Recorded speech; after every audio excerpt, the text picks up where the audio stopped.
Malo lau malia hau eiki mo lele e tonga hano kotoa. Whiwhike tauta lele ki moto ki mo unio ngongo me le tio ka mawhi televisione tonga ki he whiawhini. Wakai koe ki tala noa lalahi oi a ho. Tuku hiwha e tohi tangi e kau ngowe ki he komit kakato ke whai hawhi mea aki ki ai whikau aki eni me tūtu uni investi ki muri. Ia e whakafuafu e wakai matangi a tonga ko ia whape e taha ki he ue malawa ke niwisi a tongani e whai tau matangi e wanoa wau o noa tolu pea koe tahai e malawa pe kia o kia tuunga o ia wha mālohi. Pea whirea e ki no pele whikaua o wawau no pele tu ila kepa ko e kisea fo o ia o komiti kakato. Koe wakalewa eni ki he whaiki ki. Nā e whakaho atu e tohitange kau ngowe o whikau aken me tūtu uni ke invest ki muri ke whalea lea ani awhi.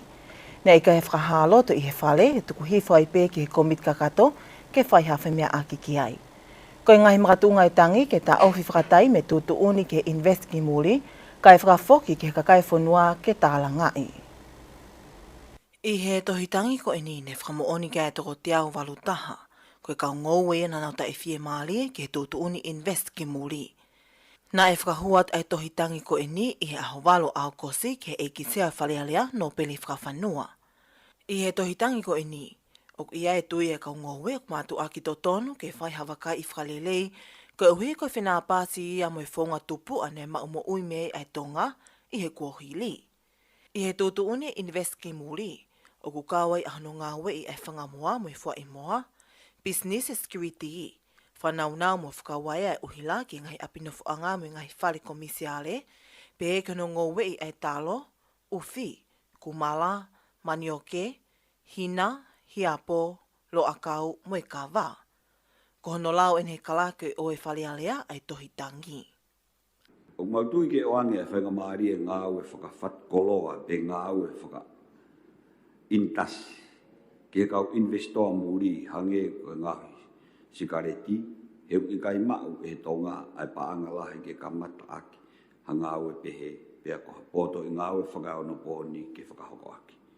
Kai tuku ata ai ngowe ke kakai tonga, he koe ngā ue pea o naulawa he lolo tonga ni.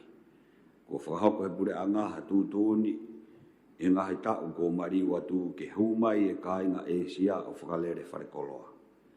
Koe ki ngā ue na e lawa he tonga.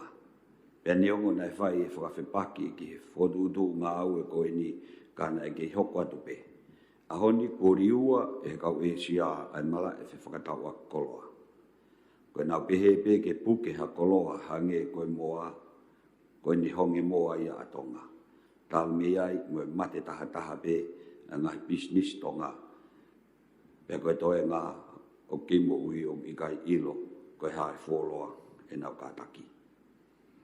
O mawhuatu atu koe fo i ata to tonu ia, e hoko i se toa ngoe i kaha wawe mai, ka pau te tau toe whakaata, mo e ta whaaki ko ia ke kau investoa muri. E pure ke hea ai sektoa ngowe. O taton ke toko ni i moa ko i he pure anga ka kaitonga i he ngowe whakakomesiare, he uku uwawe ai taau whakakomesiare o taunga unu ki ai o whakatau hoa mo ui whakatau eiki o whai e ka kaitonga i he sektoa ngowe hange koe polo polo. Koe aho e whakaatai e ngowe ki he kau investoa muri, koe aho ia e kamata au foe ai whahinga tauhi koanga ki ai tonga na ne whai ai kere. E whakamalohi rewa ai tonga ke ne whakamahu inga e whakomesiare ata pe ai kere o ikai hato e ngā whakehe. Ma kehe me he mate taha e ngahi business tonga. Ko toi hanga e he kau e sia orisi me ngahi kere mahu inga lahi o kutu loto kolo i nuku alofa mo ngahi kolomu a i ngahi otumotu toke lau. E pehe tofu pe ha anau whakatau e ngahi ngowe, pea to e risi e ngahi api uta o i kakaitonga. O makangi atu moui ke a mua o tau kautaki, he koe kere, koe taha i koloa ia ai tonga, na e tuku kilangi, pea koia o ku kei tonga i a tonga. O makangi atu ke oua e whakawa ai matapā, ke au foe ai o ngoi e tonga koe tonga ia. Ko tau mātā, ai unga ngā ue a kakai tonga i ngai business whare koloa Asia. ngai ataia e hoko i he kahau i ngai uta o ka whakaata a lao whakatontonuni. E iku ngā weta tongi a ka kaitonga ki he kau muri i ho tau kere kere to tonu. Kai tapu ke tau wala o tori hafo i niu, pe ave ai niu motu uta e poaki ki he kau investor muri.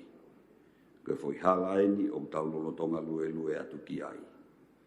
Ko ai, o matangi e tuni, ke o mua, e tari a lao ko ia ka whafok mai, ke whai hatala noa mahino mo pau ki ai kakai.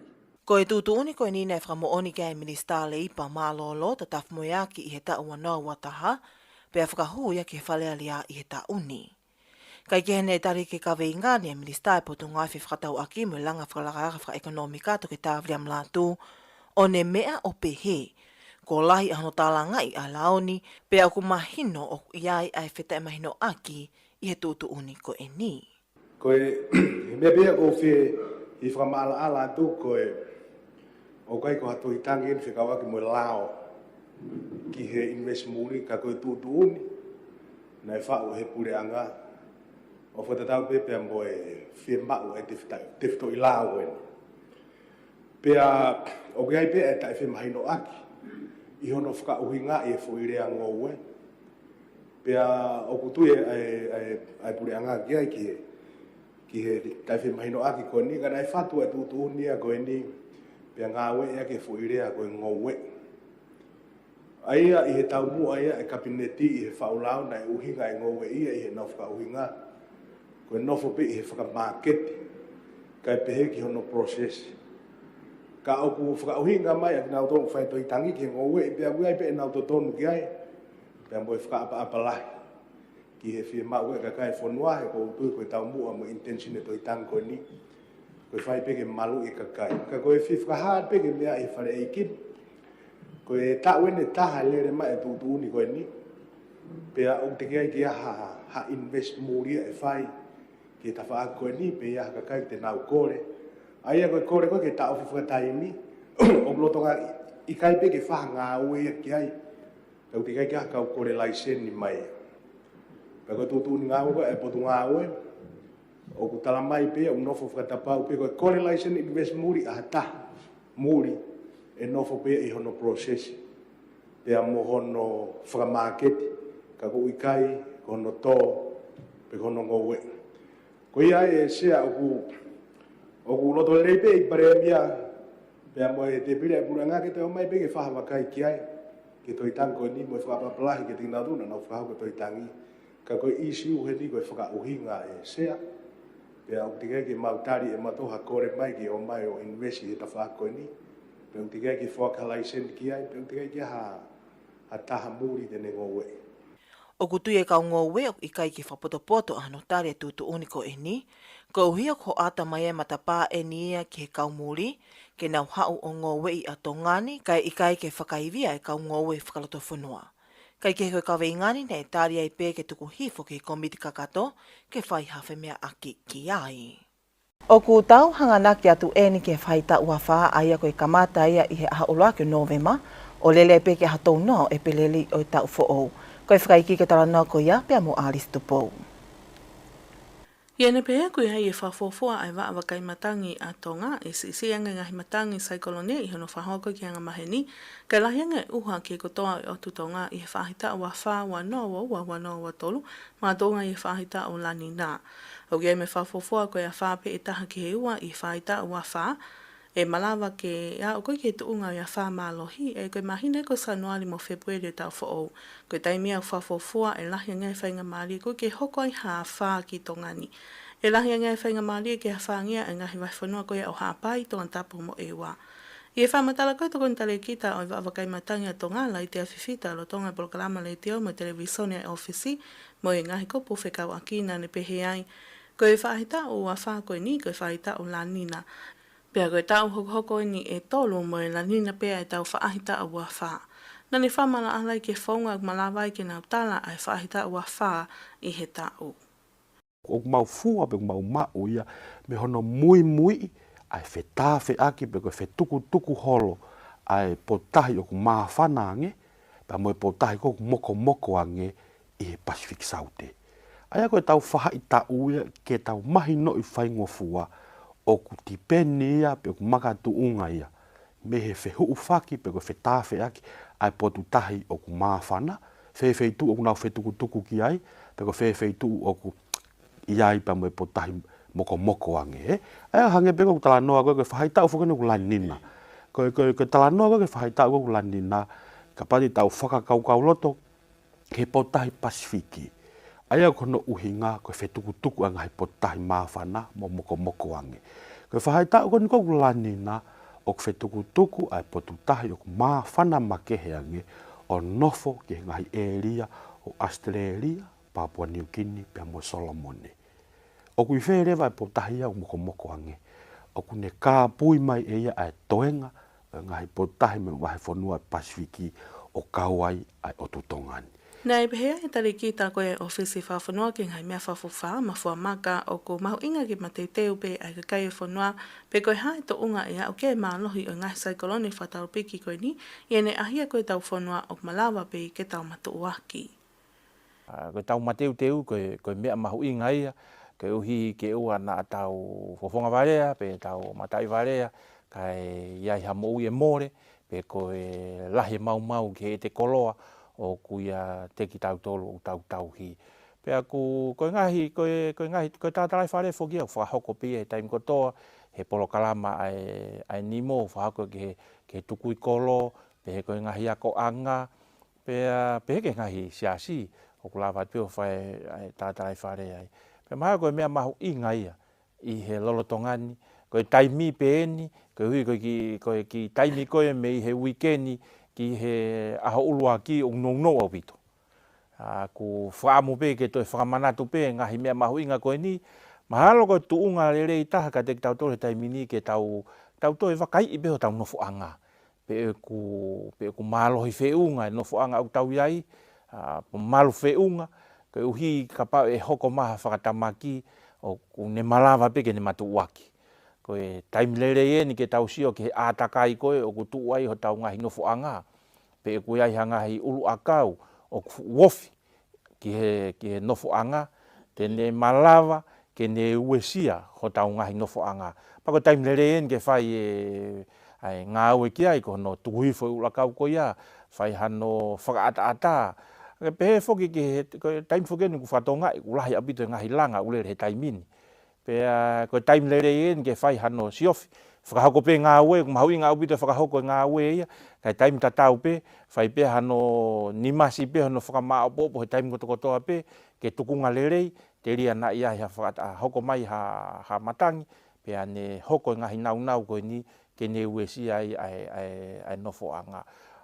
Nane toi pehe mahinu pe whoki ai lahi e wai uha koe nei tō ki he whunga e whanua I ngai wike kua mali watu, pea ok mahu inga ki kakai e whanua ke ngawe aki whapotopoto aki ai ngahi mau anga waini. Koe toka te wike tai me hoko mai ai ngahi saikoloni koe ni o ku kei toi pe ai mau anga wai.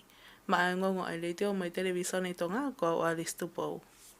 Ko file eiki no pele whikaua wawau no pele tui la kepa ko eiki sea fo o ia komiti kakato. Ko e whirene no pele tui la kepa ke lakanga sea o I komiti kakato hiri hono fotu ia e whawhunga kakai o haapai taha tolu vei vosa taka. O tāli he whale a ke pāloti ki ai toko taha tolu ka I kai hawhakaha loto. Ko e fotu enia no pele tui la kepa ke ne hokoa te whatongia sea o komiti kakato ke ne whitonga no pele whika uluaki koe atonga taponi no pele vaea hiri hono whawhakawe ia I he pe whawhakawa ia ki he lakanga fo o koe eiki mdistai potu ngau ki ngai ngau e whalatu whanua. Kai ke hu I kai koe ulak taimi eni ke hoka no pele tui la kepa koe eik sea o e komiti kakato. Nā e kakato I wikene sa wea whamimi taha koe ne whakahoko ki hake pe au kulamo e tuunga koe iai ai o ngohunga. Koe sa wea koe ni ne whakahoko pihe wa asiologi whakataha me matao taha ko toke taha Charles Bovero mo e Professor Shane Cronin. I he whaike eka o ngonga le tio to ngā mo e siologi e pule angate ni la kulana ne pihe ai o ku kamata ke holo pe ai vela koe e putu tahi koe ai o ngohunga. Mahina me he savea ne whai I he kautaho ka niwa me New Zealand. O nā tau whai wharatolo ki Kristahi me o se ni. Nei mō ngā awhi e ua ki he tau whakahifo ko tamatapu ni. na e pāia i ngahi tau e lau ngau ki mua. Pea ko e ngahi nge ko hono mō taloi, pea ko hono to e whakawhakafoki mai e fo i pea kula ko ia, e pā mō ngāwhi ko ia, o ange pe fo i iwi mālahi ta tau he mō ngāwhi ko na e tukako, o whakatuke mō ngāwhi ko ni. Ngahi ake ngahi pea au ko ia, o ake mai whitu ko ni kala au whahewha. Ake mālohi mai e ria ko ia, pea ko ai rewa e whakafufua ko makatolo ko na maui e laini o kumoto ko ia, ngari ko hao me pā mō ngāwhi ko. O ku te whahoka te ngai wharatolo ki mui ki e teiti, piko ai ha aho, ki he ngahi maka koe e ria koe ni, e lawa whakahoa e tau. Pea tau tu klaba rewa ki e whakapau, ko ngahi makatolo rea maui, ko hao me pā mō ngāwhi ko ia, i he whakafufua he tau ko ono ngiau ko osi. Wai pe mga ngahi whamatala maki he uwhika aki mo fo i ngau kia. Kai hoka te ngā aue, e whakapau ngā ngai whamatala kia. Nei, eko sawe e ki whakatonga ko ia o kunga, ki ha ngahi mō ngāwhi i lalo krista, lava, tene lava ke whakatupa pia kula hange ko kunga. Ko e sawe na mautok whakahoko e mautok he hui ko osi. Na mau mape kristahi ko hunga. O sio pe kua ha te ngā ngāue hake. Aina e maupe i he mape whakamui mui koe na whaipot ngāue i me. Na e hange haki fo i whakamanawa e nimangafulu. Na kei puhi hake me kristahi. I he waha alorota ka mita te au, ki te au ke wange au. Ai he whaka hahake ko ia hunga hapai, mo whaka tonga koe hunga tonga i kristahi pe. Pea mo e ta whaka tonga pe o fo i mot mo ngāwhi koe kristahi. Ba maat ko ni ku mahina koe ta whaka tonga, mate apito ia, kui ke te ilonga kaha whakamana. Ka koe si iang i ta whaka tonga, e hunga tonga, pea hilahi ange ta whaki koen whakahake o hunga hapai. Kei manawa le rei pe, ka koe whawhiwhia pe, holo, mahinu alpe ke moko ange. Lolotonga ni nane pehe koe maolunga taha i he peaukula na i hake koe ki he whanua, koe mita e waua e ne hake e ki le whisia. Aia koe ngahi mea te whito kone tau mua e ripoti, koe maolunga koe peaukula, i ngahi e ria ke keho tonga tapuni. Mahina pe ko maalunga taha ko e mita ua na e maui e kerefesia mita wanoa e ki nom keiki pea mita wanoa pe pea mo kanoku polo mo ahau ka ngahi e ria ia na e mahina pe ko maalunga taha ia o e ake koe pe au o koe pe ngai whitu u hangu whakatonga koe o tonga ni. Hi whatu pe koe ki he whakatonga hi fo, hola hore fo pe maalunga pe au, mida tahau, whi tu kona hate iho mea. Are pe ki whakatonga ki mida e walu, e ria koni o hore i mo. Pe hao te pe ki ewa, ngai e ria ni na mida taha walu, ka koe awarisipe na mida taha ua pe mo ewa. E taim da tau na e koe whakatatoloko ki maalunga ia o e peau. Mo e algo ki loto whanua na mua taha koe mita e onongea. Ka nai pe ngai whitu na e totolo pe tahi o wate kilomita taha. Aia koe mama taha pe ni whanonga koe kanok polo. Ne kolos pe me whanua koe ke me whanua koe. Nei te pehe kula o mahino mihe savea koe ni o angalahi au pito e ulu akau me hakau ki hono holoki a iwi malohi ke ai peau kula. Aia koe whi hakau koe na neanga whakatuai whakamamari e ai peau kula. Tem te tauni te holoku mono iwi e. Ne whakalaka maia i e peau kula koe atata, nei mita tahaua, e maalunga koe atata. O toki whanonga mea o me koe ki nuku alofani, koe maalunga tāna au ki mita whaha. Ai au tau pehepe koe ao ngalahi ai tu koe ai hakau. Hakau koe ki tua koe tau eriani I hono whakawaiwai I iwi koe pe au. Koe ngahi mea makehi koe na e mau I he whakatotolo. Koe sio koe ke aonga koe tō akau. Aia koe wakai koe ke mui whonua koe ni mi hatafu koe ki kano ki ahau. Fo I tafunga koe ia, na whakatonga e whakatotolo. Ai ngahi eria na pupupu ai uluakau. O blawa he ngahi uluakau ke tau fiatu ai veve mo maka mo mea kuko mai koe mi tahi he haka ke piko e pe au. Aia I he ngahi eria koe na la he akau lawa tau fiatu ai hawa mau uluakau. Pe hao rewa u api koe I kanoku polu. He kauhala koe ki liku. Ke kaha mau kia. Taka u eria koe na ke kaha uluakau. Kone hake ke pepe au hanga tonu whape mo vewe mo akau mo maka mo mea na hao ia. O mahua me peko ngatahe koe alua I pima u otu whare koe. Kauhala ki liku koe kanoku polu. Koe sioloki ia e pule anga, Daniela Kula. Pea ana tai maali whana wako e tokotolu I hako maalunga lia hona e skola sipi ako taimi ka kato e tahine Princesi Angelica Latufui Peka. Ne e whake atu he tahine Princesi Angelica Latufui Peka e skola sipi ko e ni ke he tokotolu na nau to'o ai ako tā waliwali aati o yako anga. Ko e mea ofa eni me he tangata eiki tā waliwali I mise ai tamatui tau whaahautu pou whamu e tahine kuini kua unga whanua halai walu mata aho ke ne whoaki ma ai tahine Princesi ka ne lau maari lelei ai tahine Princesi ke ne whoaki ia ke api ako o kuna whakahoko ai le soni aati. Ko e whakaamu e tahine Princesi ke whakaau a skola sipini ke ne whakaivia whanau wako ke ia ha aho o kuna hoko ai ko whanau tuu ki mua I he mala e aati mo I tā waliwali pea ke mawai hanau ka hau o kulelei. Ko e tokotolu koe nio kau ke ati e na tuliki hihifo aluesi George Langi pea motivo te vei hala. I he mea e tahine Princesi he polo kalamani na e whake te skola sipina ne viki ai ai tu unga kua au kia e whakahoko ai le son aati hako anga pea kune whakaamu e hoko ia koe whalatolahi ke whanau wako ke nau te whakahoko lelei an ki hatu unga o te maolungange I he kahau. Kai ke whakaamu e tahine e te whakalahi e ngahi skola sipi peheni he kahau ke whaaki atu maa yako anga.